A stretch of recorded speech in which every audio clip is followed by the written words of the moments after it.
legislation. So there isn't currently a bill to fight, but there is a bill to support. And right now there is A654 or S2253, which are bills in the Assembly and Senate, which would repeal the walking while trans ban, which is the state law against loitering for the purpose of engaging in a prostitution offense, which has been used against the transgender community since it was passed. So there is a movement, so feel free to email or contact your state assembly member, which would be Billy Jones if you live in Clinton or Franklin County, and Dan Stick in Essex County, who is also running for the state Senate position. So keep that in mind, he's the Republican candidate. And also your senator is Betty Little for now. Okay, so now I'll start my speech after I just did politics. Kimberly Davis is also running for state senate. Yes, she is.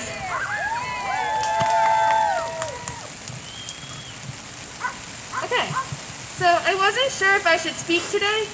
My experience as someone who is non-binary is different than most of my transgender siblings.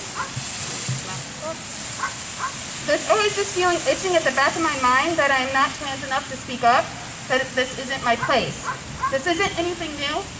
I was living in South Carolina when the transgender bathroom bill in North Carolina exploded, and there was a similar bill under debate in South Carolina. When I attended one of the public hearings, I was afraid to speak up then, afraid to stand when they asked for all who identified as trans to stand, because I didn't feel like I was trans enough. I thought that by standing, I would be doing the community a disservice. It's taken me a long time to realize that just because my experience is different doesn't mean that my identity as non-binary isn't valid. And I would also like to add that that bill in South Carolina didn't pass, and the guy who wrote it was voted out.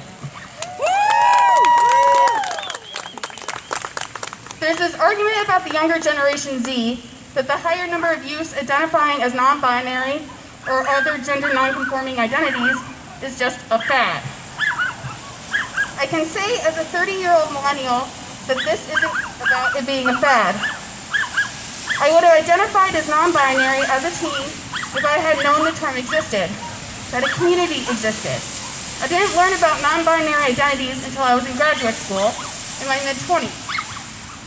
At that moment, I finally felt seen.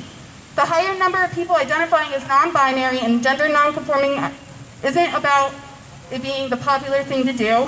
It's about finally having a term to describe how I, like so many others, have never felt like I belonged on either end of the gender binary, which we all know is really a spectrum.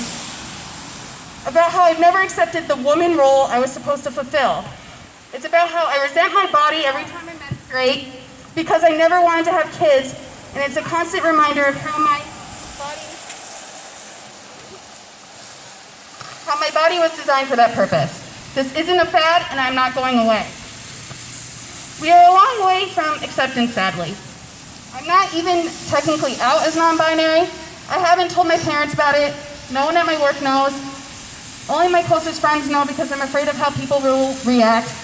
I'm also afraid of gatekeeping from the transgender community and not being accepted by them.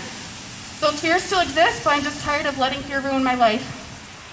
By speaking up today, I'm slowly starting the process of coming out as non-binary, of no longer being silent about it. Change won't happen if I stay in the closet, and I finally feel empowered enough to be more public about my identity. But this protest, isn't about me.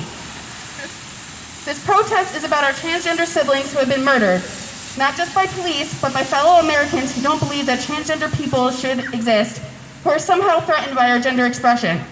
I attended the Black Lives Matter protest a few weeks ago. During the entire protest, I didn't hear any mention of Tony McDade, and only saw a few signs about black trans lives or even trans lives. I'll admit that I didn't see every sign, obviously, but it doesn't take away from how black trans lives and trans lives are often left out of the conversation.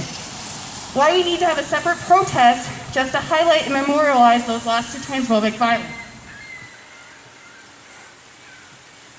So, I want justice for Tony McDade, and I have a list of a few people who have also died of transgender violence, and I might butcher their names because I'm nervous. But I want justice for Justin Parker, Melisa Luciana Ruiz, Yampi Mendez Arocho, Monica Diamond, Lexi, Joanna Metzger, Serena Angelique Velasquez Ramos, Layla Peleas Sanchez, Penelope Diaz Ramirez, Nina Pop, Hella J. O'Regan, Dominique Remy Fell, Rhea Milton, Jane Thompson, and Selena Reyes Fernandez. These 16 people have died in the first 6 months of 2020, and that was all I could find right now. And those are the ones we know about.